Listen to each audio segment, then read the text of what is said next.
चलिए नमस्कार दोस्तों, एक बार फिर से स्वागत है आप सभी का आपके अपने YouTube चैनल के इस प्लेटफॉर्म पे। तो चलिए आइए आज हम लोग बात करेंगे फिर से पूरा कंप्लीट रीजनिंग का 50 क्वेश्चन का कंप्लीट सॉल्यूशन के साथ। तो चलिए आइए हम लोग सेट शुरू करते हैं, लेकिन सेट शुरू करने से पहले एक बार ज़रूर कहेंगे कि जो लोग चैनल को सब्सक्राइब नहीं किए हैं वो सब्सक्राइब कर लेंगे और बेल आइकन पर ज़रूर क्लिक कर लेंगे, क्योंकि जो भी नोटिफिकेशन हो ये तुरंत आपके पास पहुँच जाए। ठीक है, और आप लोग इसको ज़्यादा से ज़्यादा शेयर कीजिए ताकि और लोग भी जुड़ पाएँ। तो चलिए बिना अतिरिक्त समय गवाए हम शुरुआत करते हैं आज के इस सेशन का। पहला सवाल है, वास्तुकार भवन से, वास्तुकार का संबंध किससे? भवन से। उसी प्रकार मूर्तिकार का संबंध किससे होगा? तो कहेंगे वास्तुकार जो है भवन का निर्माण करता है, उसी प्रकार मूर्तिकार जो होगा किसका निर्माण करेगा? मूर्ति का निर्माण करेगा, प्रतिमा का निर्माण करेगा। तो ये प्रतिमा किस ऑप्शन में होगा? प्रतिमा। ये हमारा ऑप्शन नंबर 4 में होगा। क्लियर है? प्रतिमा। आगे अगला सवाल नंबर 2 है। कहता है वर्फ शीतलता, तो पृथ्वी में क्या होगा? तो ये वर्फ है, इसका गुण है शीतल होना। वर्फ का गुण क्या है? शीतल। ठीक है, उसी प्रकार पृथ्वी का गुण क्या है? तो पृथ्वी का गुण है ग्रेविटेशन, गुरुत्वाकर्षण, जो ऑप्शन नंबर किसमें? 2 नंबर ऑप्शन में है। चलिए आगे बढ़िएगा, सवाल अगला है। कहता है रीजन। ठीक है, रीजन का कोड ये दिया है। अब हम देखेंगे इसका क्या पैटर्न है। तो आर से एस बना है, एक बढ़ा है, ई से एफ हुआ है +1 है, ए से बी है +1 है, एस से टी है +1 है, ओ से पी है +1 है, एन से ओ है +1 है, यानी हर एक में +1 का इंक्रीजमेंट हुआ है। कितना का इंक्रीजमेंट? +1 का इंक्रीजमेंट। तो हम भी इसमें +1 कर देंगे। तो टी से +1 करेंगे तो क्या होगा? यू होगा। एच से करेंगे तो आई, आई से तो कितना? जे, एन से तो कितना? ओ, और के से कितना? एल, यानी U I J O L, U I J O L. ऐसा किस ऑप्शन में? तो ऑप्शन नंबर किसमें? बी में है। चलिए आइए आगे बढ़ते हैं अगले सवाल की तरफ। अगला सवाल क्या है? दिया हुआ है LUTE, इसका कोड है MUTE। अगला GATE, इसका कोड है HATE। देखिएगा पैटर्न क्या है। L था, L से +1 हो गया M, बाकी यो हू बहू उसी अंदाज में उसी स्थान पर एडजस्ट है, कुछ उसमें चेंजिंग नहीं हुआ है। यहाँ जी था, जी से +1 हुआ, बाकी लेटर्स में कोई चेंजिंग नहीं है। तो हमने क्या पैटर्न में समझा कि पहले वाले अक्षर में केवल चेंज करता है, बाकी सब में कोई चेंजिंग नहीं है। तो यहाँ बी है तो बी में चेंजिंग होगा, सी होगा, बाकी यहाँ पर कोई भी लेटर में कोई परिवर्तन नहीं होगा, यानी आंसर होगा CLUE। CLUE किस ऑप्शन में? 1 नंबर ऑप्शन में है, यह आंसर हो जाएगा। चलिए आगे बढ़ते हैं अगले सवाल की तरफ। सवाल नंबर अगला है, कहता गॉडनेस, इसका कोड ये लिखा है। तो कहता है ग्रेटनेस का कोड क्या होगा? देखिएगा जी था यहाँ पे, जी से यहाँ एच बनाया है यानी +1 किया है। ओ था, ओ से एन किया, -1 किया है।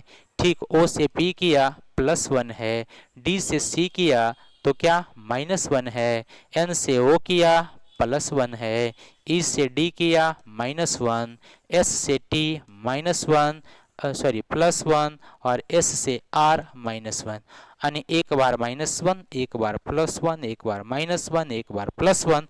तो हम भी वही करेंगे यहाँ। ठीक है, क्या है? ग्रेटनेस। तो जी में सबसे पहले क्या था? +1 था, तो जी में 1 बढ़ा देंगे, एच हो जाएगा। अगला आर में 1 कम कर देंगे तो क्यू हो जाएगा। क्लियर? आर में 1 कम करेंगे तो क्या होगा? क्यू होगा। अगला ई में 1 बढ़ा देंगे तो क्या होगा? एफ होगा। 1 में कम करेंगे तो जेड होगा, यानी HQFZ, HQFZ, HQFZ, HQFZ सब में है। चलिए आगे बढ़िए। अगला है यहाँ पे टी में 1 बढ़ा देंगे तो क्या होगा? यू होगा। ठीक है, क्या होगा? यू।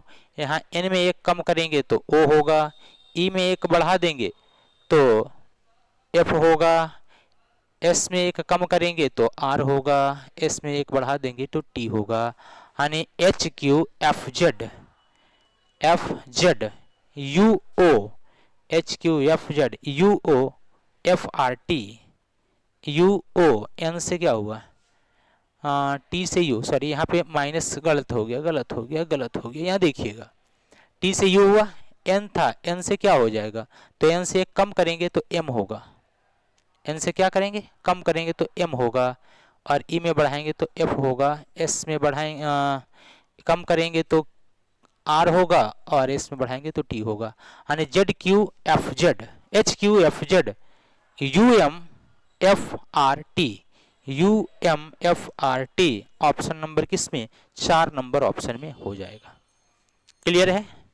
चलिए आगे बढ़ेंगे, अगला सवाल, अगला सवाल है सवाल नंबर 6, कहता है गार्डन, गार्डन का कोड ये लिखा है, वाटर का कोड ये लिखा है।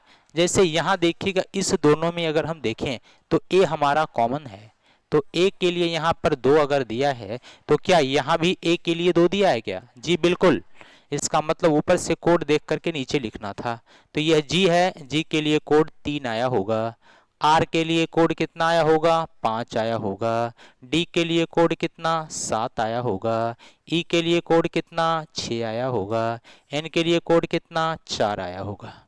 उसी प्रकार से डब्ल्यू है, डब्ल्यू का कोड कितना 9, टी का कोड कितना 1, ई का कोड कितना 6, आर का कोड कितना 5।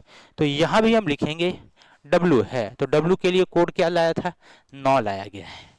अगला ए के लिए कोड क्या लाया था 2 लाया है, आर के लिए कोड क्या लाया है तो 5 आया है, डी के लिए कोड क्या आया है तो डी के लिए 7 आया है, ई के लिए क्या आया है तो कहेंगे 6, और एन के लिए 4, यानी आंसर है 925764, 925764, ये ऑप्शन नंबर किस में, तो ऑप्शन नंबर 1 में है। चलिए आगे बढ़ते हैं, अगला सवाल देखते हैं। सवाल नंबर अगला है ये, कहता है दिए गए विकल्प में विषम अक्षर युग्म को छांटिए, विषम कौन है ये बताना है। ठीक है, जैसे पहला ऑप्शन दिख रहा है आपको टोली, समूह, भीड़ और वर्ग। अब आप बताएंगे एक टोली है, ठीक है, एक भीड़ है, एक वर्ग है, यह तीनों क्या इस समूह के अंतर्गत आएगा। समूह में सब हो गया, टोली भी हो गया, समूह में भीड़ भी हो गया, समूह में वर्ग भी हो गया, तो आंसर हम क्या कहेंगे, सारे के सारे यह समूह के अंतर्गत है, तो आंसर हमारा क्या होगा, समूह हो जाएगा। चलिए आगे बढ़ते हैं, अगला सवाल, सवाल नंबर अगला है, देखेंगे यहाँ ए है, बी है, +1 है, एन है, पी है, +2 है, सी से डी +1, पी से क्यू +1, एफ से जी +1, एस से टी +1, आई से जे +1, भी से डब्ल्यू +1, सब में +1 एक एक अक्षर गैपिंग करके था, लेकिन इसमें क्या था +2 था, तो क्या कहेंगे, यह ऑप्शन हमारा बिल्कुल अलग है। चलिए आइए अगले सवाल की तरफ आते हैं। सवाल नंबर अगला कहता है कि एक स्टेटमेंट गिवन है, कथन गिवन है, और इसके बाद ये एजम्पशन है, पूर्व धारणा है। ठीक है, इस कथन से हमें बताना है कि कौन सा पूर्व धारणा निकाला जा सकता है, यानी किसी बात को कहने के पीछे क्या रीजन हो सकता है, यही पूर्व धारणा होता है। ठीक है, चलिए आइए देखिएगा, कहता कर्मचारी XYZ को प्रशिक्षण के लिए यूनाइटेड किंगडम भेजा जाए ताकि वह जो प्रोजेक्ट देख रहा है उसमें उसे दक्षता प्राप्त हो। XYZ को प्रशिक्षण के लिए कहाँ यूनाइटेड किंगडम भेजा जाए ताकि वह जो प्रोजेक्ट देख रहा है उसमें उसे दक्षता प्राप्त हो। इसका मतलब ये हुआ एक कर्मचारी है, वो एक प्रोजेक्ट पर काम कर रहा है, ठीक है, और उस प्रोजेक्ट को और अच्छे से करने के लिए हम क्या कर रहे हैं, उसे यूनाइटेड किंगडम भेज दे रहे हैं ताकि वो प्रशिक्षण लेके आए और अच्छे से उस प्रोजेक्ट पर काम करे। तो पहला कहता पूर्व धारणा क्या, उसी प्रकार के प्रशिक्षण कार्यक्रम कर्मचारी अपने देश में चल रहे हैं। ठीक है, उसी प्रकार का प्रोजेक्ट चल रहा है अपने देश में, ये क्या कर रहा है, यूनाइटेड किंगडम भेज देते हैं और वहां प्रशिक्षण दिलवा देते हैं। तो बताएंगे अगर वही प्रकार का प्रोजेक्ट हमारे देश में चलेगा तो क्या वहां से XYZ जो कर्मचारी है क्या उसमें सीख करके वर्क नहीं कर सकते हैं क्या, कहेंगे सर कर सकते हैं। इसका मतलब ये हुआ कि पहला हमारा क्या था, सही था, ये पूर्व धारणा निकाला जा सकता है, उसके पीछे का कारण बताया जा सकता है। दूसरा है वर्तमान योग्यता के साथ कर्मचारी XYZ प्रोजेक्ट को चलाने में असमर्थ हैं। वर्तमान योग्यता का मतलब है अभी जो उसके पास नॉलेज है, अभी जो उसके पास नॉलेज है, इससे XYZ जो कर्मचारी है वो इस प्रोजेक्ट को पूरा नहीं कर पाएगा। इसीलिए तो बोला गया था क्या कि वह प्रोजेक्ट देख रहा है, उसे दक्ष प्राप्त हो जाएगा, मतलब उसे वहां भेज दें ताकि वह सीख करके आएगा, प्रोजेक्ट को अच्छे से हैंडल करेगा। अगर वो अच्छे से हैंडल कर लेता तो क्या उसे कहीं और भेजने की जरूरत थी? नहीं थी। लेकिन यहाँ बोला है कि वहां किसको क्या किया जाए? भेज दिया जाए। इसका मतलब है उसमें वर्तमान में उसकी योग्यता पर शक किया जा रहा है, उसके नॉलेज पर शक किया जा रहा है। ठीक है, इसीलिए पहला भी सही होगा, दूसरा भी सही होगा, और पहला दूसरा जब दोनों सही होगा तो ये ऑप्शन नंबर किसमें? 4 नंबर हो जाएगा। चलिए बढ़ते हैं आगे अगले सवाल की तरफ।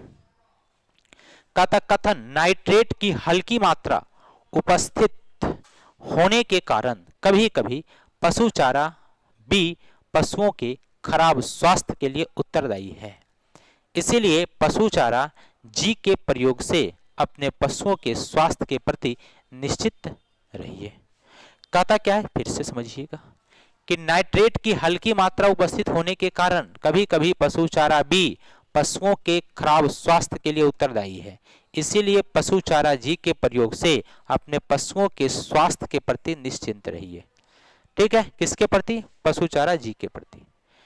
पहला अवधारणा है पशु चारा जी में नाइट्रेट नहीं है। बताएंगे ये जरूरी नहीं है, ऐसा कुछ भी नॉलेज हमारे पास नहीं था, केवल यह बताया गया था जी को, पशु चारा जी को खिला करके पशु को स्वस्थ रखा जा सकता है। तो बताएंगे क्या ये पहला हमारा सही होगा? पशु चारा जी में नाइट्रेट नहीं है, नाइट्रेट है या नहीं इसकी जानकारी हमारे पास नहीं थी। क्लियर है? कहता नाइट्रेट सभी जीवित प्राणियों के लिए विष समान है। नाइट्रेट क्या है? ये नाइट्रेट जो होता है सभी के लिए क्या है? विष के समान है। ये बातें बिल्कुल सही था, इसीलिए दूसरा सही था। क्लियर है? अगला तो आंसर हमारा क्या होगा? केवल 2 निहित है, और ये ऑप्शन नंबर किस में? सी में हो जाएगा। चलिए आगे बढ़ते हैं, अगला सवाल देखते हैं। अगला सवाल हमारा लेटर सीरीज का है। ठीक है, तो चलिए देखते हैं इसमें टोटल कितना है। 1 2 3 4 5 6 7 8 9 10 11 12 12 है, तो इसको कितना में डिवाइड करेंगे? 3 में डिवाइड करेंगे। किस में डिवाइड? 3 में। क्लियर है? चलिए पहला स्थान पर क्या है? एल। यहां भी देखिएगा पहला स्थान पर एल है, सेकंड स्थान पर एम है तो यहां भी सेकंड स्थान पर एम देंगे, थर्ड स्थान पर एन है तो यहां भी थर्ड स्थान पर एन देंगे। क्लियर? यहां देखिएगा लास्ट में क्या था? एल, इसमें भी लास्ट में एल है, सेकंड में एम है, इसका मतलब यहां भी क्या है? एम है, शुरुआत में एन है तो शुरुआत में एन है, यानी ये इसके साथ कंपेयर किया, ये इसके साथ कंपेयर किया, और हमने इसमें क्या क्या फील किया? तो हमने फील किया एम एन एन और M, M N N M, M N N M. Option number कौन सा? 2 हमारा आंसर हो गया। क्लियर है? चलिए आगे बढ़िए, अगला सवाल देखेंगे। कहता है कौन सा आरेख विज्ञान, भौतिक विज्ञान और रसायन विज्ञान के बीच संबंध को दर्शाता है? कौन कौन विज्ञान है? विज्ञान है, भौतिक विज्ञान है, रसायन विज्ञान है। अब बताएंगे साइंस में, साइंस के अंतर्गत क्या होगा? भौतिकी विज्ञान भी आएगा और रसायन विज्ञान भी आएगा। यानी ऐसा दिखने वाला फिगर कौन सा है? तो कहेंगे ऐसा दिखने वाला फिगर कौन सा? 4 नंबर। जैसे ही हम एक विज्ञान को लिए, इस विज्ञान में दोनों शामिल होगा, क्या? रसायन विज्ञान भी और भौतिक विज्ञान भी। क्लियर? चलिए आगे बढ़िएगा, अगला सवाल। कहता है एक बी का भाई ए है, बी का भाई कौन है? ए। बी है, इसका भाई है कौन? ए। सी की पुत्री बी है, सी की पुत्री कौन? बी। तो सी यहाँ इसकी पुत्री है कौन? बी। बी यहाँ देंगे। ए के पिता डी हैं, ए के पिता कौन? डी, यानी ए के ये पिता डी हैं, इसका मतलब है ये दोनों हस्बैंड वाइफ हो गई। ये दोनों क्या हो गया? Husband wife. क्यों? क्योंकि ये नीचे दोनों भाई बहन है, ये दोनों क्या है? भाई बहन, और ये इसके पिता, तो ये कंफर्म है इसकी माता होंगे। कहा सी डी से किस प्रकार संबंधित है? सी किस से? डी से, यानी यहां से यहां चलेंगे तो कहेंगे यह इनकी पत्नी हो गई। क्या हो गई? पत्नी, जो किस ऑप्शन में है? 2 नंबर ऑप्शन में है। क्लियर है? चलिए आगे बढ़िएगा, अगला सवाल। अगला सवाल है वर्षा, बाढ़, मानसून, शरण, बचाव और राहत। ठीक है, अब बताएंगे बाढ़ आ गई तो बाढ़ कैसे आएगी, वर्षा होगी तब। वर्षा कैसे होगी, तो मानसून होगा तब। तो इसको अरेंज करना है, तो सबसे पहले क्या करेंगे, कहेंगे सबसे पहले मानसून आएगा। सबसे पहले क्या आएगा, मानसून। जब मानसून आएगा तो क्या होगा, वर्षा होगा। ऐसा तो नहीं कि मानसून आएगा तब बाढ़ हो जाएगा, नहीं, सबसे पहले मानसून आएगा। और जब मानसून आएगा तो क्या होगा, वर्षा होगा। मानसून आएगा तो क्या होगा, वर्षा होगा। और जब वर्षा होगा तब क्या होगा, बाढ़ होगा। तब क्या होगा, बाढ़। और जब बाढ़ आ जाएगा तो फिर क्या करेंगे, यानी सबसे पहले 2 को लिया, फिर हमने क्या, मानसून के बाद वर्षा 1 को लिया, फिर बारिश ज़्यादा होगा तो बाढ़ आएगा, यानी 2 1 और 4 है, 2 1 4 किस ऑप्शन में, ऑप्शन नंबर सी में। ठीक है, और जब बाढ़ आ जाएगी तो फिर हम क्या करेंगे, बचाव का कार्यक्रम करेंगे। क्या करेंगे, बचाव। फिर जब बचाव करेंगे तो शरण लेगा और तब जाके उसको राहत सामग्री उपलब्ध करवाई जाएगी। तो आंसर हमारा कौन सा, 3 नंबर आंसर है। चलिए आगे बढ़िए, अगला सवाल। अगला सवाल ये है, सवाल ये कहता है अगला कि सीटिंग अरेंजमेंट का सवाल है हमारा। किसका सवाल है, सीटिंग अरेंजमेंट। चलिए आइए देखते हैं सीटिंग अरेंजमेंट को हम लोग हल कैसे करते हैं। बड़ा आसान सा सवाल होता है सीटिंग अरेंजमेंट का, अगर थोड़ा सा ध्यान दे दिया जाए तब। कहता 5 लड़के हैं A B C D E. लड़के कौन, 5, A B C D E, जबकि 3 लड़की है एफ जी एच के साथ बैठे हैं। इन सभी का मुंह केंद्र की ओर है। ठीक है, 5 3 8 लोग हैं। तो चलिए हम एक वृत्ताकार टेबल बनाते हैं। इस 5 8 में 3 लड़की है और 5 लड़का है। 3 लड़की और कितना लड़का, 5 लड़का है। आइए, सभी का चेहरा केंद्र में है, सेंटर में है। सभी का चेहरा कहाँ है, सेंटर में है। क्लियर, चलिए आगे बढ़ते हैं। उसके बाद क्या बोला है, उसके बाद बोला है कि ए एकमात्र लड़का है जो 2 लड़की के बीच में बैठा है। ए एकमात्र लड़का है जो 2 लड़की के बीच में बैठा है, छोड़ देंगे। अगला कहता है बी ई के बाएं को दूसरे स्थान पर है। बी कहाँ है, ई के बाएं दूसरा, ई के बाएं दूसरा कौन है, बी। तो ई के बाएं दूसरा हमने बी को बैठा दिया। अगला है एफ एच के दाएं दूसरे स्थान पर बैठी है। एफ कहाँ है, एच के दाएं दूसरा। अब बताएंगे एच का स्थान कहाँ लगाया जाए, तो अभी संभव नहीं है, आगे बढ़ेंगे। जो ए की पड़ोसी है, जो क्या है, ए का पड़ोसी है।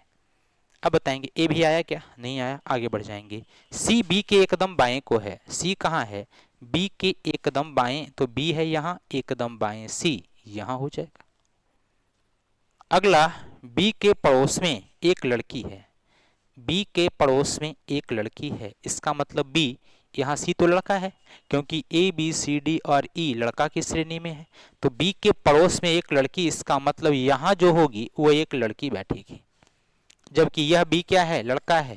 ये ई क्या है, तो ये भी लड़का है। सी क्या है, ये भी लड़का है। क्लियर है, आगे यहाँ पे दिया हुआ था, क्या दिया हुआ था कि एफ जो है एच के दाएं को दूसरे स्थान पर बैठी है। एफ कहाँ है, एच के दाएं दूसरे स्थान पर बैठी है, जो ए का पड़ोसी है। एफ एच के दाएं दूसरे स्थान पर बैठा है, जो ए का पड़ोसी है। ठीक है, तो हम इसे कहां अरेंज कर दें, इसे हम कहां अरेंज कर सकते हैं, ध्यान से एक बार फिर देखिएगा। एफ जी एच क्या है, ये एफ जी एच क्या है, ये लड़कियां हैं। ठीक है, इन सभी का मुख्य केंद्र में है। कहता ए एकमात्र लड़का है जो 2 लड़कियों के बीच में बैठा है। ए एकमात्र लड़का है जो 2 लड़की के बीच में है, इसको समझिएगा। यहां पर तो आपका लड़का होगा नहीं, यहां लड़की होगा। ए एकमात्र लड़का है जो 2 लड़की के बीच में है, तो कह सकते हैं कि हम इसमें 2 स्थान लड़की का लगा दें और एक स्थान पर कौन, लड़का बैठ जाएगा, ए। ठीक है, ए क्या होगा, वहां बैठ जाएगा। ठीक है, तो अगर मान लेते हैं कि इस दोनों स्थान पर हम लड़की को लगाते हैं तो ए यहां बैठ जाएगा, या यदि हम इस दोनों स्थान पर लड़की को लगाते हैं तो यहां पर कौन बैठेगा, ए बैठेगा, क्योंकि ये 2 लड़की के बीच में बैठा हुआ था। क्लियर है, यहां पर एक और देखिएगा, क्या ए बी के बाएं को तीसरा है, लीजिए बी के बाएं तीसरा दे दिया था, तो हम क्यों टेंशन ज्यादा लें, बी के बाएं तीसरा, तो बी यहाँ, इसके बाएं पहला दूसरा तीसरा कौन है, ए, तो ए यहाँ होगा। जैसे ही ये हुआ यहाँ हुआ, तो ए के दोनों तरफ एक एक लड़की है, ए के दोनों तरफ देखें एक मात्र लड़का है जो दो लड़की के बीच में है, तो ए के दोनों तरफ कौन है, लड़की है, आ गई। अब यहाँ पे एक लड़का होगा, लड़का में कौन, ए आ गया, बी आ गया, सी आ गया, ई आ गया, बचा कौन, डी, लड़का में ये डी हो जाएगा। क्लियर है। आगे यहाँ पर एक और चीज दिया हुआ था, क्या, एफ जो है एच के दाएं को दूसरे स्थान पर बैठी है।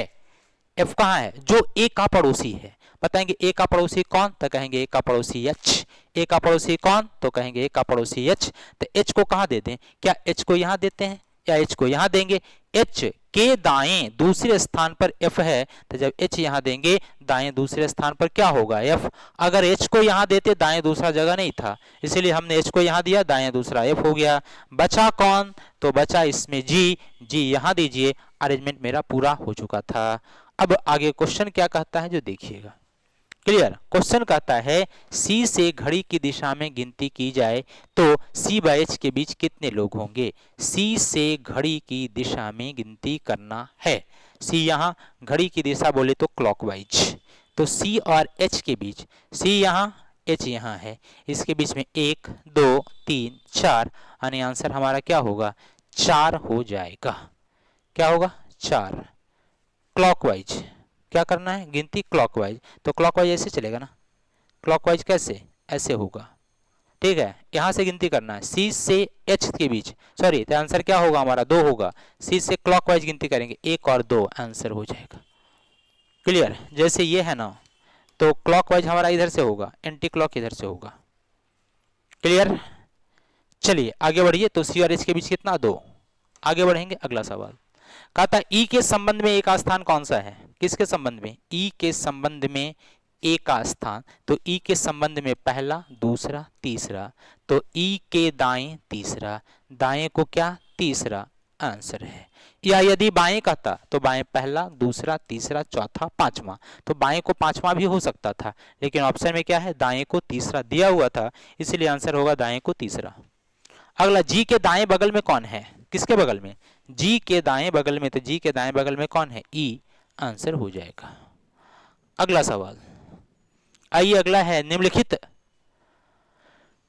दिए गए विकल्प में से वह शब्द को ढूंढिए जो निम्नलिखित अक्षरों से नहीं बनाया जा सकता है। जर्मिनेशन, इससे कौन नहीं बन सकता है जो बताना है, ठीक है, इससे कौन नहीं बन सकता है जो बताना है। पहला है ऑर्नामेंट, ऑर्नामेंट, ORNAORNAMENT,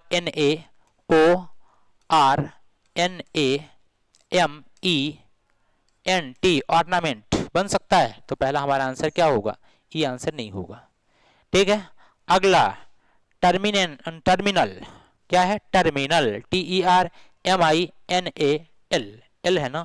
अब आप बताइएगा एल जो अक्षर है क्या इसमें कहीं आया, नहीं आया, इसका मतलब है ऑप्शन नंबर बी, इससे बनाना संभव नहीं है। चलिए आइए आगे बढ़ेंगे।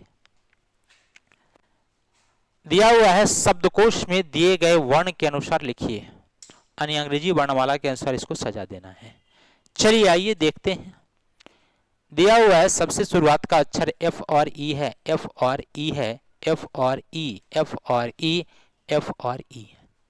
अब ई के बाद का जो अक्षर होगा यहीं से हम अरेंजमेंट शुरू करेंगे। ई के बाद का अक्षर ए है, ई के बाद का अक्षर एन है, ई के बाद का अक्षर ए है, ई के बाद का अक्षर एम है, ई के बाद का अक्षर ई है। तो आप क्या कहेंगे, एन तो नहीं जाएगा, ये सबसे लास्ट में जाएगा, उसके पहले एम आएगा, यानी सबसे लास्ट में 1 होगा, उसके पहले क्या होगा, 5 होगा। क्लियर, 1 5 और 1, 5 और 1 किस ऑप्शन में है, तो कहेंगे ये दोनों ऑप्शन में, ठीक है। शुरुआत का बस चेक कर लेंगे, पहला अक्षर पहले स्थान पर कौन सा वर्ड जाएगा जो, तो यहाँ एफ ई के बाद ए, एफ ई के बाद ए, तो पहले यही वाला जाएगा, ए के बाद टी है, ए के बाद टी है, टी के बाद एच है, टी के बाद यू है। अब बताएंगे पहले यू आएगा कि पहले आपका एच आएगा, तो कहेंगे सर पहले एच आएगा, इसका मतलब पहला स्थान पर 2 होगा, सेकंड स्थान पर 4 होगा, और जब 2 और 4 मिले लास्ट में 5 और 1 मिले, जैसे ही 2 4 मिला लास्ट में 5 1 मिला, ऑप्शन टिक लगा देंगे, आंसर क्या हुआ, सी हो गया। चलिए आगे बढ़िएगा, अगला सवाल करा निम्नलिखित आकृति में कितना त्रिभुज है ये बताना है, त्रिभुज की संख्याएं कितनी हैं। जब कभी भी इस प्रकार के सवाल देखने को मिले तो हमेशा ध्यान रखिएगा, हम इसको पार्ट बाई पार्ट गिन लेते हैं।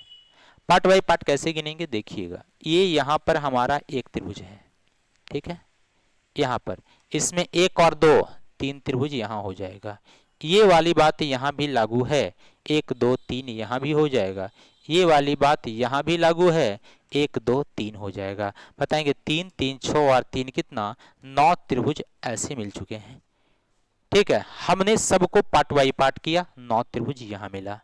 ध्यान से थोड़ा देखिएगा, एक ऐसा त्रिभुज बना हुआ है, इसमें एक लाइन खींचा गया है ऊपर से।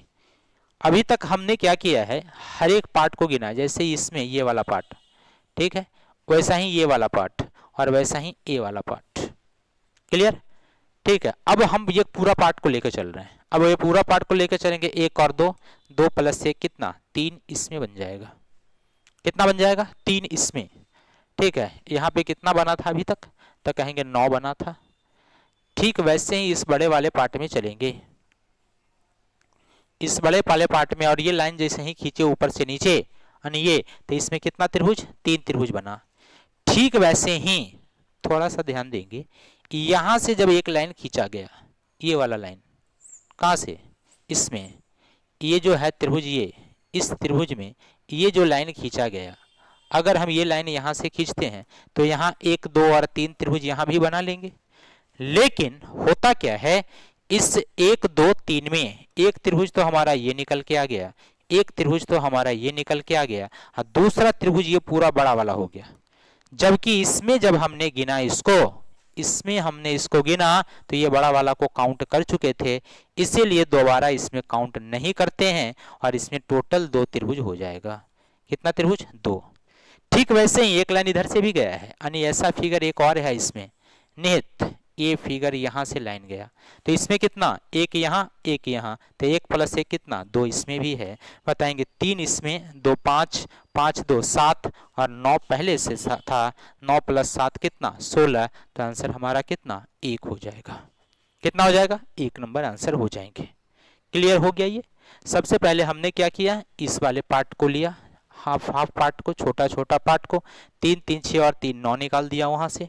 फिर इस बड़े वाले पार्ट में हमने चला, किस बड़े वाले पार्ट में, इस बड़े वाले पार्ट में, ठीक है। यहाँ से एक लाइन खींचा गया, तो 1 यहाँ 2 यहाँ, 1 और 2 3 हो गया। फिर हमने क्या किया, इसमें यही काम फिर से किया, यहाँ पे इस बड़े त्रिभुज में, इस बड़े त्रिभुज में कि यहाँ से एक लाइन खींचा, तो 1 इधर 2, और बड़ा वाला हमने काउंट कर लिया था, इसीलिए केवल 2 त्रिभुज यहाँ से निकला। फिर इधर लाइन खींचे, 1 और 1 2 यहाँ से, टोटल कितना, 9 प्लस 7 कितना, 16 त्रिभुज। चलिए आगे बढ़िएगा, अगला सवाल कहता लुप्त आकृति को ज्ञात कीजिए। ये फिगर है, यहाँ से ये ट्रांसफर हुआ, क्लियर, यह फिगर था, यहाँ से ये ट्रांसफर है, यहाँ से ये कमी, यहाँ से ये, देखिएगा इसमें 3 फिगर था, इसमें आया तो 2.5 हो गया, ठीक है, 2.5 हो गया, इसमें आया तो 1.5 बचा, नीचे से गायब हो गया, मतलब यहाँ से हाफ ऊपर वाला गायब हुआ, यहाँ से यहाँ आया तो एक नीचे वाला गायब हो गया, फिर यहाँ से यहाँ गया तो ऊपर वाला ये गायब हो गया, अगला जो आएगा नीचे वाला ही गायब हो जाएगा, यानी कुछ भी नहीं बचेगा। यानी ऐसा किस ऑप्शन में है, तो कहेंगे ऑप्शन नंबर सी में है। चलिए अगले सवाल की तरफ चलते हैं। दिया हुआ ये फिगर, कहता ये फिगर किसमें निहित है ये बताइए। तो अगर इस फिगर की बात करें तो इस फिगर में कहीं ये निहित नहीं था, इसकी अगर बात करें तो इसमें भी नहीं था, इसकी बात करें इसमें भी नहीं था। ऑप्शन नंबर किस में, बी में है, जो ये फिगर हमारा दिख रहा है। ये फिगर क्या है, हमारा दिख रहा है। Clear, option number B. चलिए आगे बढ़ेंगे, अगला सवाल कहता है लुप्त संख्या को ज्ञात कीजिए। कौन सी संख्या, लुप्त संख्या। अब ये 15 से 31 हो गया, आखिर परिवर्तन क्या हुआ, तो कहेंगे 15 को 2 से गुना किया होगा, 1 जोड़ दिया होगा, 15 दूना 30 प्लस 1 31, 31 से 64 हो गया, 31 को 2 से गुना किया, 31 दूना 62 प्लस 2 64 हो गया होगा। 64 से 123 हो गया होगा, फिर से गुना 2, 64 दूना 128, 28 प्लस 3 31, यानी गुना 2 प्लस 1, गुना 2 प्लस 2, गुना 2 प्लस 3। अब आगे क्या होगा, गुना 2 प्लस 4, तो 132 दूना 200, 31 दूना 62, 262 प्लस 4, 262 4 कितना, तो 266 होगा। और यह 266 किस ऑप्शन में है, तो कहेंगे ऑप्शन नंबर 1 में है। Clear. Multiply 2 plus 1 plus 2 plus 3 plus 4। चलिए आगे बढ़िए, ये सवाल रहा। 100 से 52 हो गया, सीधा आधा हो गया, तो कहेंगे सर लगता है इसमें भाग दे दिया 2 से, लेकिन 100 को जब 2 से भाग देगा तो 50 होगा, लेकिन 52 है, इसका मतलब भाग दे करके 2 जोड़ दिया है। क्लियर। अगला 52 से 28 हो गया, तो 52 का आधा होगा कितना, 26। 52 का आधा कितना, 26, भाग 2 से दिया लेकिन फिर 2 जोड़ दिया। अगला 28 से 16, 28 को 2 से भाग देंगे 14 होगा, प्लस 2 जोड़ देगा 16 होगा। यहाँ कितना हो गया, 10, तो फिर 16 को 2 से डिवाइड करेंगे और प्लस 2, 16 को 2 से डिवाइड 8 प्लस 2 कितना, 10। अब ये 10 से क्या होगा, तो 10 को भी 2 से कितना डिवाइड प्लस 2, 10 को 2 से डिवाइड 5, 5 प्लस 2 कितना, तो कहेंगे 7 आंसर हो जाएगा, जो कि ऑप्शन नंबर किसमें है, बी नंबर ऑप्शन में उपलब्ध है। चलिए आगे बढ़िएगा, अगला सवाल देखते हैं। अगला सवाल डायरेक्शन से है। कहता महेश एक बिंदु ए से चलना शुरू किया और 10 किलोमीटर पूर्व की ओर बिंदु बी तक गया। ए से प्रारंभ करता है और बी तक कहाँ जाता है, पूर्व में 10 किलोमीटर। ए से शुरू किया और पूर्व दिशा में चला, इस तरफ कितना किलोमीटर, तो कहेंगे 10 किलोमीटर चला। और यह पहुंचा कहाँ, बी तक पहुंच गया। फिर वह उत्तर की ओर घूमा और 3 किलोमीटर चलकर बिंदु सी पर गया। कहाँ घूमा, उत्तर, और कितना चला, 3 किलोमीटर चलकर बिंदु कहाँ पहुंचा, सी पर पहुंचा। कहाँ पहुंचा, सी पर। देखिएगा, चलिए इसको हम साइड कर देते हैं, ठीक है।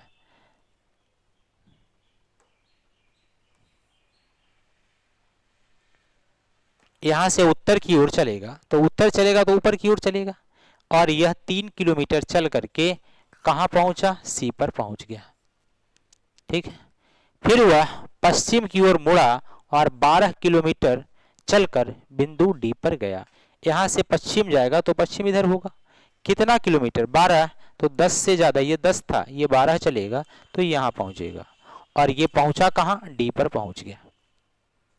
फिर वह दक्षिण की ओर मुड़ा और ई तक 3 किलोमीटर चला। अब यहां से साउथ आएगा, तो साउथ आएगा तो नीचे, कितना किलोमीटर, 3 किलोमीटर। इसका मत अर्थ ये हुआ कि यहाँ जो डिस्टेंस 3 है उतना ही डिस्टेंस ये चलेगा, और यह एक के ठीक सामने पहुंचेगा। एक क्या पहुंचेगा, ठीक सामने। तो हमसे सवाल पूछा है, तो वह आरंभिक बिंदु से किस दिशा में है। आरंभिक बिंदु यहाँ था, ये व्यक्ति यहाँ पहुंचा, तो यहाँ से ये दिशा कौन सा है, तो कहेंगे यह पश्चिम दिशा में है, आंसर हो जाएगा। कौन दिशा, पश्चिम। क्लियर। चलिए आगे बढ़िएगा, अगला सवाल। कहता एक आदमी अपने कार्यालय से चला और 5 किलोमीटर पूर्व की ओर गया। कहां से चला, कार्यालय से, किधर गया, 5 किलोमीटर पूर्व की तरफ गया। आइए हम इसको 5 किलोमीटर चलाते हैं। यहां से चलना शुरू किया, पूर्व दिशा में 5 किलोमीटर चला। फिर कहता है वह बाएं घूमा और 3 किलोमीटर चला। पहले 5 किलोमीटर पूर्व में, फिर वह बाएं घूमा। अब ये बताइएगा, जब यहाँ से ये पूर्व दिशा में चला तो यहाँ से बाएं चलेगा तो ऊपर की ओर या नीचे की ओर। देखिएगा, यहाँ से मेरा राइट हैंड है, यहाँ से मेरा लेफ्ट हैंड है। ऐसे भी आपको जानकारी है कि अगर व्यक्ति क्लॉकवाइज चलता है तो दाएं चलेगा, अगर बाएं चलता है तो एंटी क्लॉक होगा। तो बताएंगे यहाँ से एंटी क्लॉक इधर होगा, तो यहाँ से बाएं घुमाना है और 3 किलोमीटर चलाना है। तो चलिए हमने इसको बाएं घुमा दिया, और घुमाने के बाद हम इसे 3 किलोमीटर चला दिए। क्लियर है। फिर वह दोबारा बाएं घूमा और 5 किलोमीटर चला। दोबारा बाएं घूमा, बाएं घूमने का मतलब है इधर 5 किलोमीटर चला, चल करके इस पॉइंट पर पहुंचा। तो कहता है वह आरंभिक बिंदु से कितनी दूर है। आरंभिक बिंदु यहाँ था और ये व्यक्ति यहाँ है, यहाँ से यहाँ का डिस्टेंस कितना है। कहेंगे सर जो डिस्टेंस यहाँ वही डिस्टेंस यहाँ, तो ये डिस्टेंस कितना होगा, 3 किलोमीटर हो जाएगा। कितना किलोमीटर, 3, जो कि आंसर नंबर 1 में है। क्लियर है। चलिए आगे बढ़ते हैं, अगला सवाल। कहता माइनस भाग के लिए है, डिवाइड गुना के लिए है, प्लस घटाने के लिए है और गुना योग के लिए। हमने बताया था जब कभी भी ऐसे सवाल को हम हल करते हैं तो सबसे पहले हम ध्यान किसका रखते हैं कि डिवाइड आखिर आया किसके लिए, किसका, डिवाइड का ध्यान रखते हैं। तो चलिए माइनस भाग के लिए है, माइनस किसके लिए, भाग। तो जहां माइनस है वहां डिवाइड रखिएगा, जहां माइनस है वहां डिवाइड रखिएगा, जहां माइनस है वहां डिवाइड रखेंगे, जहां माइनस है वहां डिवाइड रखेंगे। अब आप बताएंगे क्या 8 7 से डिविजिबल है, नहीं, आगे पीछे मल्टीप्लाई वाला नंबर भी नहीं है, इसीलिए पहला ऑप्शन चेक नहीं करेंगे। 5/6 ये भी है, ये भी चेक नहीं होगा। अब 2 बचा, 4 बचा, तो चलिए ऑप्शन नंबर 2 को चेक कर लेते हैं। क्या दिया हुआ था, 20। अगला डिवाइड कितना, 5। अगला डिवाइड के स्थान पर मल्टीप्लाई इंटू 4, प्लस के स्थान पर घटाओ -6, मल्टीप्लाई के स्थान पर योग +5, बराबर लाना कितना था, 15 लाना था। क्या इसे हल करने पर 15 आ जाएगा, चलिए देख लेते हैं। 5 चौके 20, 4 बार में, 4 चौके 16, 16 -6 +5, 16 में से 6 गया कितना, 10, 10 + 5 कितना, 15। क्या 15 मिला, मिला, इसका मतलब है कि ऑप्शन नंबर बी हमारा क्या है, सही है।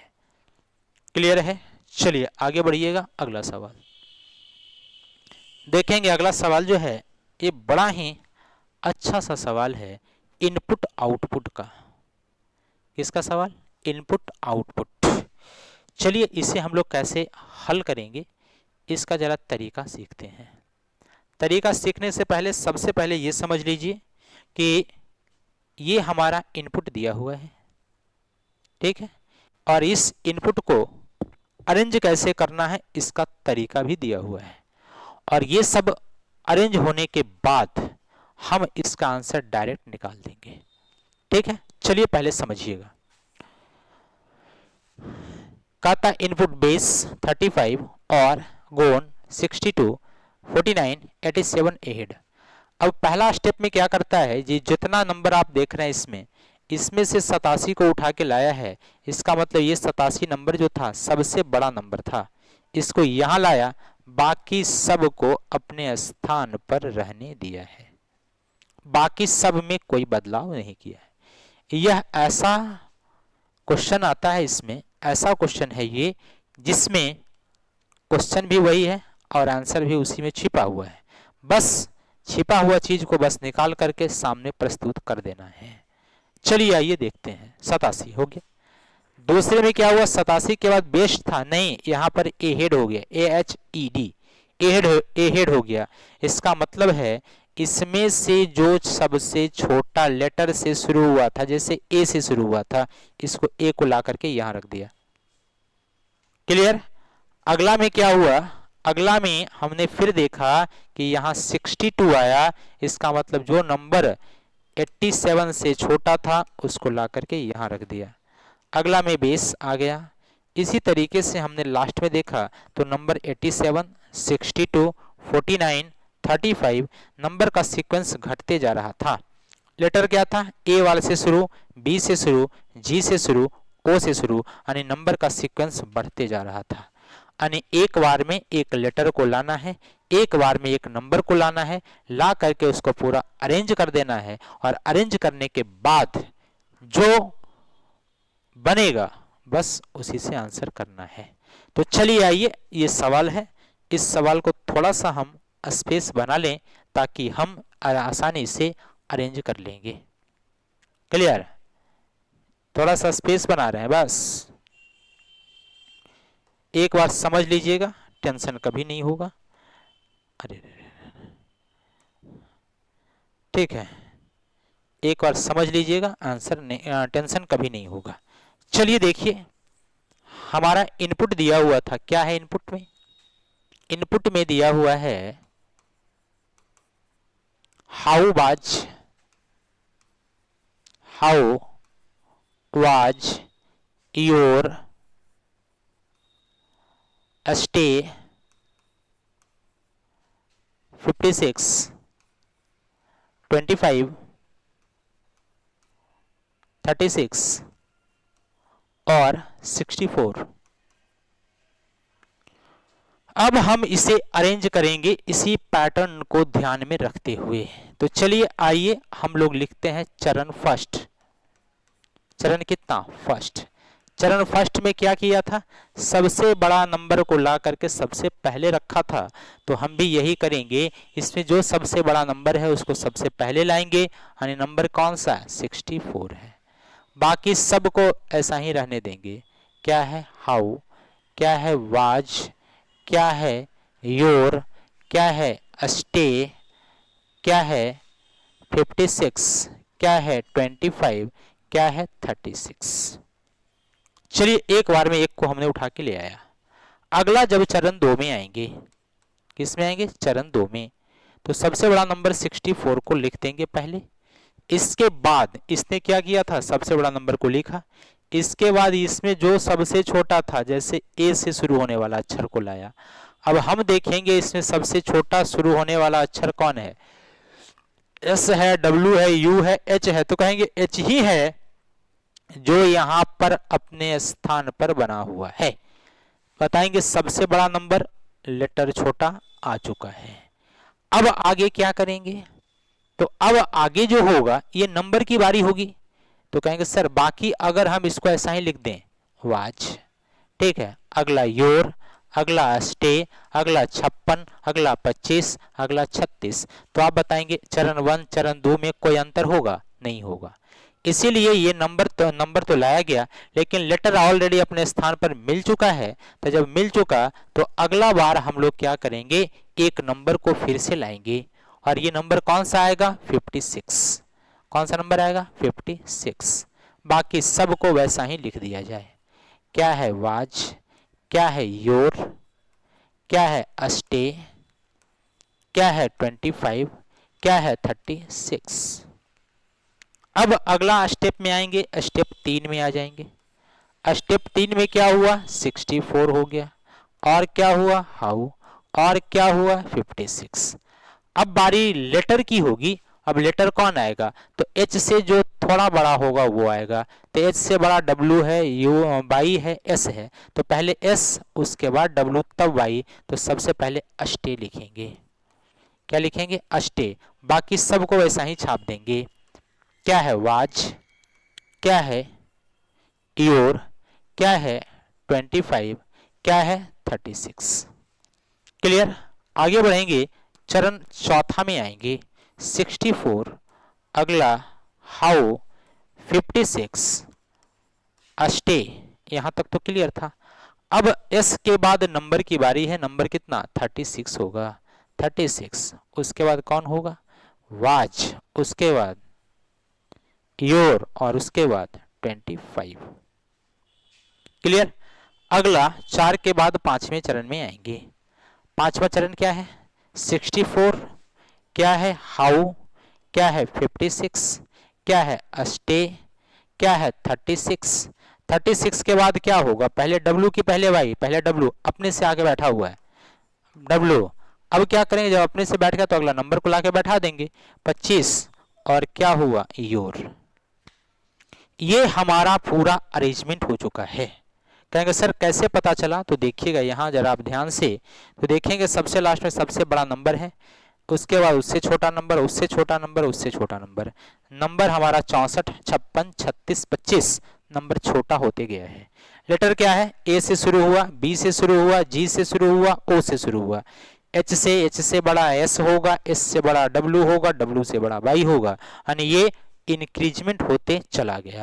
यानी इस तरीके से ये 5 चरण में ये पूरा इनपुट अरेंज हो गया है। अब जो सवाल कहेगा वह तुरंत हम जवाब दे देंगे। करा निम्न में से कौन सा चरण छठा होगा? कितना होगा?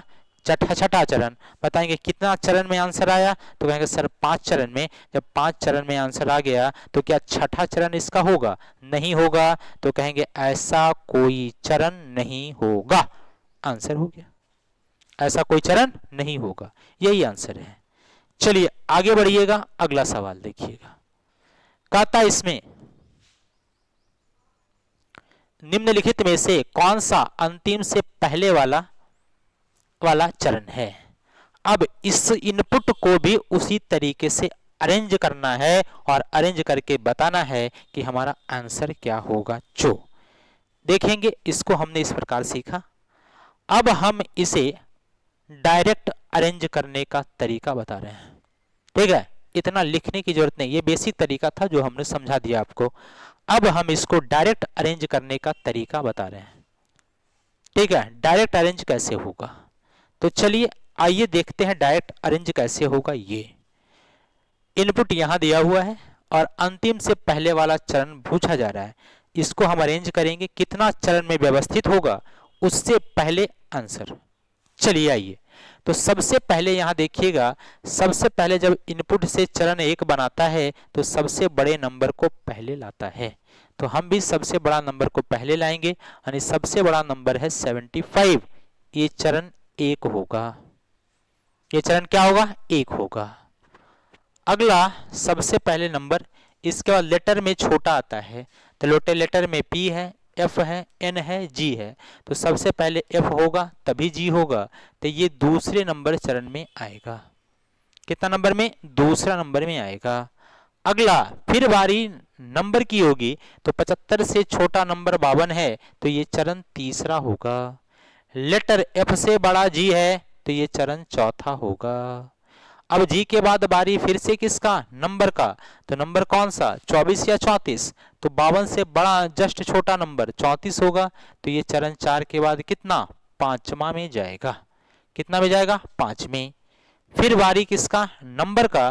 तो नंबर कौन सा हो, सॉरी लेटर का। तो लेटर P या N, तो पहले N उसके बाद P, तो N बोले तो ये छठा चरण में होगा। और जब लेटर आ गया तो अगला बारी नंबर का, नंबर 24, ये 7वां चरण में होगा। लास्ट में पावर एडजस्ट हो जाएगा। बताएंगे इसको टोटल अरेंज करने में कितना चरण? 7 चरण। तो कहता अंतिम से पहले वाला चरण क्या होगा? तो 7 से पहले कितना? 6 चरण होगा, जो कि ऑप्शन नंबर सी में है। तो हम इसे डायरेक्ट हल कर सकते हैं। कैसे? तो ध्यान रखिएगा, जो तरीका यहाँ लगाया गया है उसी तरीका से हम यहाँ भी हल कर सकते हैं। क्लियर है? आगे बढ़िएगा, अगला सवाल कहता इनपुट का चरण तीसरा है, निम्नलिखित में से कौन निश्चित रूप से इनपुट होगा?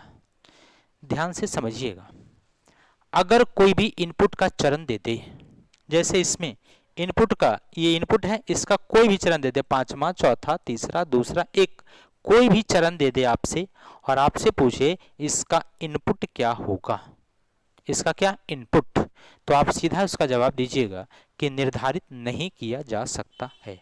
अब कहेंगे सर ऐसा क्यों हम कहेंगे? सुनिएगा ध्यान से। ऐसा हम लोग इसलिए कहते हैं कि जैसे मान लिया जाए ये इनपुट गिवन है, इनपुट में से पहला चरण बनाया गया, इस पहला चरण में 87 ला करके यहाँ रखा गया। अब यह बताएंगे ये जो 87 ला करके रखा गया है ये कहाँ से उठा के लाया है, ये हमें कभी पता चल सकता है क्या? कभी नहीं चल सकता है। अगर यहाँ पे 87 है तब भी यहीं लाएगा, यहाँ रहेगा तब भी यहीं आएगा, यहाँ रहेगा तब भी यहीं आएगा, यहाँ रहेगा तब भी, यानी किसी भी स्थान पर रहे 87 पहले स्थान पर पहुँचेगा। लेकिन इस पहले स्थान को हम इनपुट में कभी बदल नहीं सकते, अगले चरण में जरूर जा सकते हैं, पिछले चरण में कभी नहीं जाएंगे। इसीलिए हम कहेंगे इसका आंसर होगा निर्धारित नहीं किया जा सकता है। क्लियर? चलिए आगे बढ़िएगा, अगला सवाल ये है, क्या कहता है कुछ गाजर बैगन है, कुछ गाजर क्या है? बैगन।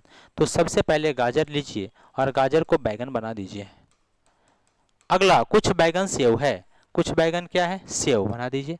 सभी सेव केला है, जितना सेव है सबका सब क्या है? केला बना दिया गया। कहता है कुछ सेव गाजर है, सेव यहाँ, गाजर यहाँ, दोनों में कोई रिलेशन नहीं था, इसलिए गलत था। कुछ केला बैगन है, केला यहाँ बैगन यहाँ, दोनों के बीच सम का रिलेशन था, सही है। कुछ केला गाजर है, केला यहाँ गाजर यहाँ, दोनों में कोई रिलेशन नहीं, इसीलिए गलत। आंसर होगा केवल निष्कर्ष 2 अनुसरण करता है। क्लियर? आगे बढ़िएगा, अगला सवाल कहता सभी चाबियां ताले हैं। जितना चाबी है सबका सब क्या है? ताला। तो सभी चाबियां को ताला बना देंगे, सबका सब क्या है? ताला है। अगला कहता है सभी ताले चूड़ियां हैं। जितना ताला है सबका सब क्या है? चूड़ियां है, चूड़ियां बना देंगे। सभी चूड़ियां कारें हैं। जितना चूड़ियां है सबका सब क्या है? कारें हैं, कार बना देंगे। कुछ कारें ताले हैं, कार यहाँ ताला यहाँ, कार यहाँ ताला यहाँ। क्या जितना ताला है सबका सब कार है, तो कुछ कार ताला हो ही सकता है, इसीलिए पहला सही है। अगला है कुछ चूड़ियां चाबियां है। चूड़ियां यहाँ था, चाबी यहाँ था, तो चाबी जितना है ये चाबी जितना है सब चूड़ी में, तो चूड़ी चाबी होगा, सही है। कुछ कारें चाबियां है, कार यहाँ चाबी यहाँ, कार यहाँ चाबी यहाँ, जितना चाबी सब कार, तो कुछ कार चाबी भी होगा, इसका मतलब ये भी सही है। पहला, दूसरा, तीसरा सभी अनुसरण करते हैं। ये ऑप्शन नंबर किसमें? 5 में है। चलिए आगे बढ़िएगा, अगला सवाल देखेंगे। कहता सभी फल पत्ते हैं। जितना फल है सबका सब पत्ता है। जितना फल है सबका सब पत्ता है। फल क्या है? पत्ते हैं। कुछ पत्ते पेड़ हैं। कुछ पत्ता क्या है? पेड़। कुछ पत्ता पेड़ है, इसको पेड़ बनाइए। कोई पेड़ घर नहीं है। पेड़ क्या है? घर नहीं है, यानी पेड़ और घर में मना ही था, हमने बना दिया। कहता है कुछ घर फल है। कुछ घर फल है, घर यहाँ फल यहाँ, घर और फल में डायरेक्ट कोई रिलेशन नहीं है, तो कहेंगे ये बिल्कुल गलत होगा। अगला कुछ पेड़ फल है। पेड़ यहाँ फल यहाँ, फल इधर है पेड़ अलग है, दोनों में कोई भी रिलेशन नहीं है, ये भी गलत है। कहता कुछ घर फल नहीं है। कुछ घर फल नहीं है, घर में फल में डायरेक्ट कोई रिलेशन नहीं, मना ही नहीं, तो ये गलत होगा। अब यहाँ पर देखेंगे क्या हो रहा है कि पहला में ये पहला जो है ये पॉजिटिव कंक्लूजन है, ठीक है। ये जो है नेगेटिव कंक्लूजन है। ये पॉजिटिव कंक्लूजन है, ये नेगेटिव कंक्लूजन है। यह दोनों इस डायग्राम के हिसाब से दोनों का दोनों गलत है। दोनों का दोनों क्या है? गलत है। अगला इसमें सब्जेक्ट मिला और प्रेडिकेट मिला। सब्जेक्ट और प्रेडिकेट मैच करता है, तो अगर किसी भी दो निष्कर्ष में अगर ये 3 बातें मैच होती है, तो ऐसी स्थिति में यह दोनों आइदर और में चला जाता है। आइदर और कहने का मतलब है या तो पहला सही या तीसरा सही। तो हमारा आंसर क्या होगा? या तो निष्कर्ष पहला या तीसरा अनुसरण करता है, ये तीसरा बना देंगे। या तो निष्कर्ष 1 या निष्कर्ष 3 अनुसरण करता है, तो यहाँ ऑप्शन नंबर 4 हो जाएगा, ठीक है। कोई भी दो निष्कर्ष हो, अगर ये कथन के हिसाब से गलत हो, एक पॉजिटिव हो एक नेगेटिव हो, दोनों का सब्जेक्ट और प्रेडिकेट मैच करे, अगर ये 3 नियम पालन करता है ये, तो हम इसे कहाँ भेजते हैं? आइदर और में। चलिए आइए अगला सवाल देखेंगे। अगला सवाल भी बहुत मजेदार सवाल है और यह एक पजल का सवाल है। क्या है? पजल। देखेंगे, कहता है निम्नलिखित जानकारी का ध्यानपूर्वक अध्ययन करें और उस पर आधारित प्रश्नों के उत्तर दें, ठीक है। क्या स्टेटमेंट है इसमें? क्या स्टेटमेंट है इसमें? कहता JKLMNOP एक इमारत के 7 अलग अलग तलों पर रहते हैं, परंतु आवश्यक नहीं इसी क्रम में है। इमारत के सबसे नीचे वाले तल को 1, उससे ऊपर वाले तल को 2 और इसी प्रकार जारी रखते हुए सबसे ऊपर वाले तल को 7 नंबर दिया गया है। कहता एक घर है जो 7 मंजिला बना हुआ है। कितना मंजिला? 7 मंजिला बना हुआ है। सबसे नीचे वाला जो तल है उसको हम लोग 1 कहते हैं, उसके ऊपर वाले के 2, 3, 4, 5, 6, 7, ठीक है। 7 तल्ला बना हुआ घर है। इसमें 7 व्यक्ति है। उसे अंग्रेजी पसंद करता है, इतिहास, वाणिज्य, जीव विज्ञान, लेखा शास्त्र, भूगोल और कंप्यूटर पसंद करता है, परंतु आवश्यक नहीं इसी क्रम में है। क्लियर? आवश्यक नहीं, इसी क्रम में है। अब जो है कहता है जे एक विषम संख्या वाले तल पर रहता है, तो हम क्या करेंगे, सबसे पहले तल बना देंगे। चलिए तल बनाना शुरू करते हैं। 1 नंबर तल है, 2 नंबर, 3 नंबर, 4, 5, 6 और 7 मंजिला घर था, हमने बना दिया। जे के बारे में कहा था विषम संख्या वाले तल पर रहता है, परंतु तल नंबर 3 पर नहीं रहता। तो जे जो रहेगा विषम पर रहेगा, लेकिन 3 पर नहीं रहेगा, तो 1 पर रह सकता है, 5 पर रह सकता है, 7 पर। तो ऐसा करते हैं, हम एक डायग्राम बनाते हैं, इसमें तल नंबर 1 पर जे को देते हैं। बगल में एक और डायग्राम बना लेते हैं। चलिए 1, 2, 3, 4, 5, 6, 7 ऐसा करते हैं। इसमें जे को 5 नंबर पर देते हैं। अगर 7 पर देंगे तो ये कैंसिल होगा, कैसे होगा वो देखेंगे आगे। तीनों जगह हमने ये जो पॉसिबिलिटी था तीनों जगह फिक्स कर लिया। 3 छोड़ दिया, 3 पर नहीं बोला, 1 पर दे दिया, 5 पर और 7 पर भी। अगला कहता है जिस व्यक्ति को लेखा शास्त्र विषय पसंद है वह जे के एकदम ऊपर वाले तल पर रहता है। जिस व्यक्ति को लेखा शास्त्र पसंद है वो कहाँ रहता, जे के एकदम ऊपर। अब आप बताइएगा 7 पर जे होगा क्या, क्यों, क्योंकि जे के ऊपर लेखा शास्त्र, यह नहीं होगा। तो चलिए इसको हटा दीजिए। अब यहाँ जे है, जे के ऊपर कौन होगा, लेखा शास्त्र वाला होगा। तो लेखा शास्त्र को हम लोग यहाँ रख देंगे जे के ऊपर। ठीक, अगर 1 पर जे को दिए तो लेखा शास्त्र कितना पर, 2 पर होगा। लेखा शास्त्र, ठीक है, 2 पर लेखा शास्त्र हो गया। यहां पर क्या बोला था, जे विषम संख्या, तो जे विषम संख्या कितना, 1, 3, 5, 7, लेकिन 3 पर नहीं बोला, छोड़ दिए। बाकी 1 पर रख दिए, 5 पर रख दिए, 7 पर। जैसा ही 7 पर रखे, 7 के ऊपर बोला था कि जो जे है उसके ऊपर लेखा शास्त्र, तो 7 ही महिला घर है, तो बताएंगे हम लेखा शास्त्र को हवा में तो रख नहीं सकते हैं। आगे बढ़ेंगे। लेखा शास्त्र पसंद करने वाले व्यक्ति और एम के बीच केवल 2 व्यक्ति है, यानी जो लेखा शास्त्र पसंद करता है और एम है, इसके बीच में 2 व्यक्ति।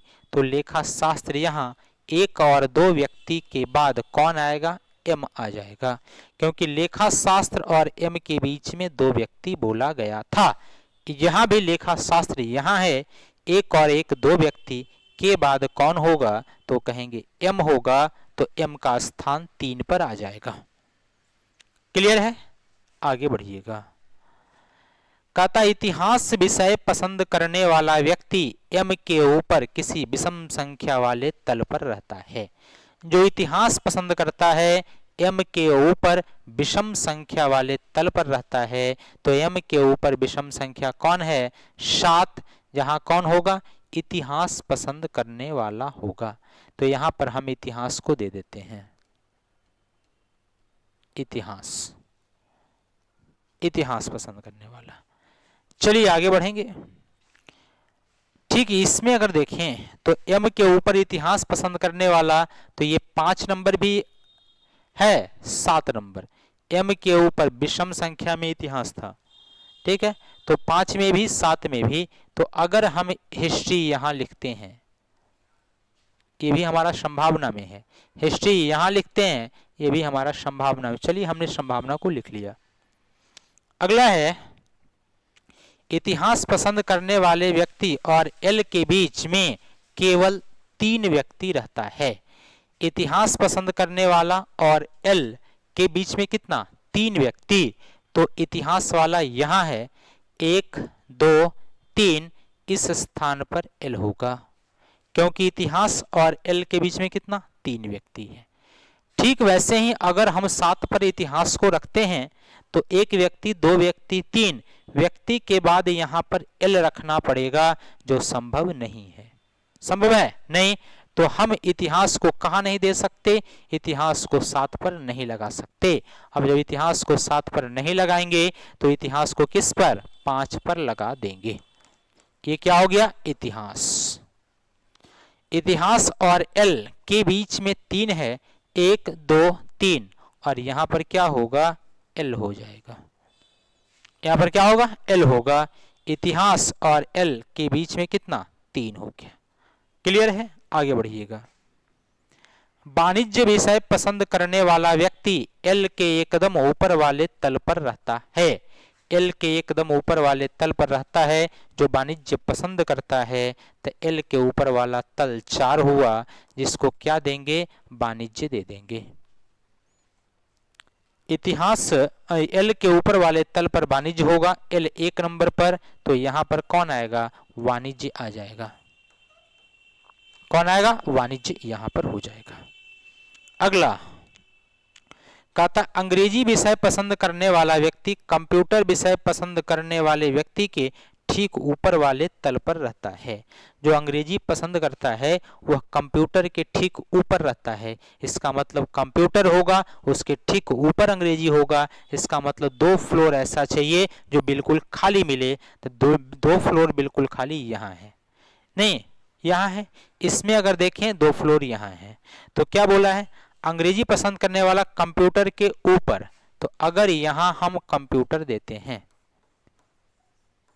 इसके ऊपर क्या होगा, इंग्लिश हो जाएगा, अंग्रेजी हो जाएगा। अगर कंप्यूटर हम यहां देते हैं, इसके ऊपर क्या होगा, इंग्लिश हो जाएगा। क्लियर है, आगे बढ़िएगा।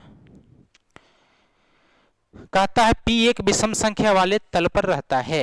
P कहाँ रहता, विषम संख्या। अब यदि इसमें हम विषम संख्या देखें, 1 3 5 सब पर लोग बैठा है, तो P कहाँ चल जाएगा, तो कहेंगे P 7 के पास जाएगा। इसमें भी 1 3 5 सब विषम पर बैठा हुआ है, तो P कहाँ जाएगा, 7 नंबर पर चला जाएगा। क्लियर है, चलिए आगे बढ़िएगा। कहता K और N के बीच में केवल एक व्यक्ति रहता है और K N के ऊपर वाले तलों में से किसी एक तल पर रहता है। K और N के बीच में कितना, एक, लेकिन K कहाँ रहता है, N के ऊपर। अब देखिएगा N के ऊपर K, तो अगर हम N को 2 पर देंगे तो K आ जाएगा 4 पर। ठीक, अगर हम N को 4 पर देंगे तो K चला जाएगा 6 पर। यहां भी वही है, अगर हम N को 2 पर देंगे तो K जाएगा 4 पर। अगर N को हम कहाँ देंगे, 4 पर, तो K जाएगा 6 पर जाएगा। अगला क्या कहता है, J को जीव विज्ञान विषय पसंद नहीं है। J क्या है, जीव विज्ञान पसंद नहीं है J, तो J कहाँ है, और इसे जीव विज्ञान पसंद नहीं है, तो हम जीव विज्ञान इसको दे देंगे। किसको दे देंगे, जीव विज्ञान दे देंगे L को। क्यों, क्योंकि सारा सब्जेक्ट खत्म हो गया। अब जे को जीव विज्ञान पसंद नहीं, तो जे को 3 को दे दिए क्या, L को दे दिए क्या, जीव विज्ञान। अब हमारा बचा क्या, इसमें एक और सब्जेक्ट बचा, भूगोल, जो कि हम दे देंगे किसको, जे को। ठीक है, यहाँ कहता है जे को जीव विज्ञान पसंद नहीं, यहाँ तो जे इतिहास ले चुका है पहले से। क्लियर, छोड़ देंगे, आगे बढ़ेंगे। कहता N को वाणिज्य विषय पसंद नहीं है, यानी N वाणिज्य विषय पसंद नहीं करता है। तो जब N वाणिज्य पसंद नहीं करता तो N इस स्थान पर नहीं होगा, और जब N इस स्थान पर नहीं होगा तब क्या होगा, तब क्या होगा, तो कहेंगे N जो होगा यह 2 नंबर पर आएगा, और इस पर कौन आएगा, K आएगा। N वाणिज्य पसंद नहीं करता, तो यहां पर N नहीं होगा, तो N कहाँ हो जाएगा, तो N इंग्लिश वाले के पास जाएगा, और K क्या होगा, लेखा शास्त्र होगा। चलिए सारे लोग आ गए, एक आदमी और बच गया है, और यह आदमी कौन बचा है, O। तो O को यहाँ दीजिए, और देखिएगा आपका अरेंजमेंट हो चुका है। लेकिन इस वाले में क्या है, यहाँ तो O हम जरूर दे देंगे, लेकिन ये दोनों का क्लियर हुआ नहीं है, इसीलिए इसको साइड कर दिया जाए, छोड़ दिया जाए। यही हमारा पजल था। ठीक है, एक अच्छा सा मजेदार सा पजल। क्लियर, अब ये हमारा पजल का स्टेटमेंट बनकर तैयार हो गया है। अब जो सवाल पूछेगा जल्दी से हम उसका जवाब दे देंगे। पहला सवाल है, जे को निम्न में से कौन सा विषय पसंद है। कहेंगे जे को विषय पसंद होने वाला कौन सा है, तो कहेंगे भूगोल विषय पसंद करता है, जो कि ऑप्शन नंबर किसमें है, 1 नंबर ऑप्शन में अवेलेबल है। क्लियर, किस नंबर में, 1 नंबर में। क्लियर है, बढ़े आगे, अगला सवाल देखिएगा। कहता है दी गई व्यवस्था के आधार पर निम्न में से कौन सा संयोजन सही है। भूगोल एल है, भूगोल एल है क्या? नहीं। इतिहास क्यू है, इतिहास क्यू नहीं। कंप्यूटर पी, कंप्यूटर पी बिल्कुल नहीं। लेखा शास्त्र एम, लेखा शास्त्र एन है। वाणिज्य के, वाणिज्य के है। तो हमारा कौन सही था? तो कहेंगे पांचवा सही है। वाणिज्य जो है चौथा तहला पर रहता है और के लोग वाणिज्य को पसंद करते हैं। क्लियर? अगला सवाल कहता है सभी व्यक्तियों को ऊपर से नीचे की ओर वर्णमाला के क्रम में बैठाया जाए तो कितने व्यक्ति के स्थान अपरिवर्तित रहेंगे। ऊपर से नीचे वर्णमाला क्रम के अनुसार, तो वर्णमाला क्रम में क्या आता है? ठीक है, तो देखिए वर्णमाला क्रम के अनुसार बैठाते हैं। ऊपर से नीचे तो सबसे पहले क्या होगा? जे, इसके बाद के, फिर क्या है? एल, फिर क्या है? एम, फिर क्या है? एन, फिर क्या है? ओ, फिर क्या है? पी। अगर ऊपर से नीचे वर्णमाला के अनुसार बैठाया गया तो क्या कोई व्यक्ति ऐसा है जो अपने ही स्थान पर रह गया? है क्या? कितने स्थान अपरिवर्तित रहेंगे? तो क्या कहेंगे? कोई भी व्यक्ति ऐसा नहीं है जिसका स्थान अपरिवर्तित है। सबका यहाँ पी था, जे हुआ, ओ था, के हुआ, एम था, एल हुआ, के था, एम हुआ, एल से एन, एन से ओ, पी से जे। तो आंसर क्या हुआ? कोई नहीं। क्लियर है? आगे बढ़िएगा। अगला सवाल कहता दी गई व्यवस्था के आधार पर निम्न में से कौन सा कथन सही है। पहला है कंप्यूटर, कंप्यूटर विषय पसंद करने वाला व्यक्ति जे के एकदम नीचे वाले तल पर रहता है। जो कंप्यूटर पसंद करता है वह क्या जे के नीचे वाले तल पर रहता है क्या? कहेंगे सर ये बिल्कुल गलत है। अगला है ओ को इतिहास विषय पसंद है। क्या ओ को इतिहास पसंद है? ये भी गलत है। दिए गए विकल्प में से कोई भी सत्य नहीं है। अच्छे आगे बढ़ते हैं। एम और पी के बीच केवल 4 व्यक्ति है। एम और पी के बीच कितना व्यक्ति? एक व्यक्ति, यहाँ कर रहा है 4, ये भी गलत है। पी एन के एकदम नीचे वाले तल पर रहता है। पी कहाँ रहता? एन के एकदम नीचे वाले तल पर रहता है। एन के नीचे वाले तल पर जे रहता है। तो क्या कहेंगे? दिए गए विकल्प में से कोई भी सत्य नहीं है, यानी आंसर हमारा कौन सा? सी हो जाएगा। क्लियर? आगे बढ़िएगा। अगला सवाल कहता है निम्न में से कौन सा तल नंबर 6 पर रहता है। किस पर रहता? तल नंबर 6 पर। 6 पर कौन रहता? अंग्रेजी पसंद करने वाला ओ रहता है। तो आंसर हमारा क्या होगा? ओ। क्लियर है? आगे बढ़िएगा। अगला सवाल चलिए आइए, अगला सवाल जो दिया हुआ है यह है हमारे, एक सवाल पूछा है और इस सवाल का जवाब देने के लिए 3 व्यक्ति को बुलाया गया है। अब ये 3 व्यक्ति में कौन कौन व्यक्ति ऐसा है जो इस सवाल का जवाब दे देगा। चलिए आइए इसको हम लोग देखते हैं।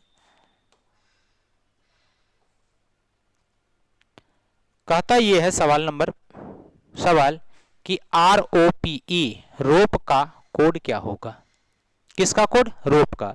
तो पहला व्यक्ति को जरा हम बुला लें। पहले कौन सा व्यक्ति? पहला व्यक्ति कहता है use the rope, use the rope, use the rope. इसका कोड लिखा है निकटारे, निक टा और रे। अब ये बताएंगे आप, इसमें क्या बता सकते हैं कि रोप का कोड कौन सा होगा? क्या इस एक स्टेटमेंट से रोप का कोड आप निकाल सकते हैं? बोलेंगे सर कभी नहीं।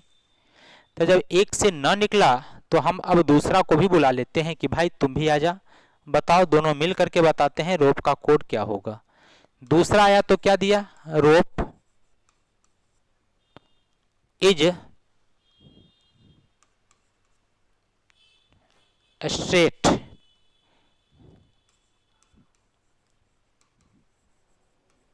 ठीक है। इसका कोड लिखा है पे डाटा, पे डाटा। क्लियर? अब पहला दूसरा दो आ गया। अब हम देखेंगे क्या दोनों में कॉमन क्या मिला है। तो हम क्या देखा? हमने क्या देखा? दोनों में कॉमन रोप मिला। दोनों में कॉमन क्या मिला? रोप। तो कहीं ना कहीं इसका कोड भी दोनों में कुछ ना कुछ कॉमन होगा। क्या कॉमन है? टा। अब आप बताइएगा इसके अलावा यूज इसमें कॉमन है, द कॉमन है, नहीं है। तो यहाँ पर हम कंफर्म बता सकते हैं कि रोप का जो कोड होगा यह टा होगा। रोप का कोड कौन होगा? टा। तो यह आंसर कौन दिया? पहला दूसरा मिलकर के आंसर दे दिया। किसना? पहला और दूसरा। चलिए पहला दूसरा से आंसर निकल गया, बहुत अच्छा है। अगर हम दूसरा को नहीं बुलाते, हम तीसरा को बुला लेते पहला के साथ तीसरा को, तो क्या इससे आंसर निकल सकता था या नहीं निकल सकता था? ठीक है, तो चलिए दूसरा को यहीं पर स्टॉप करते हैं।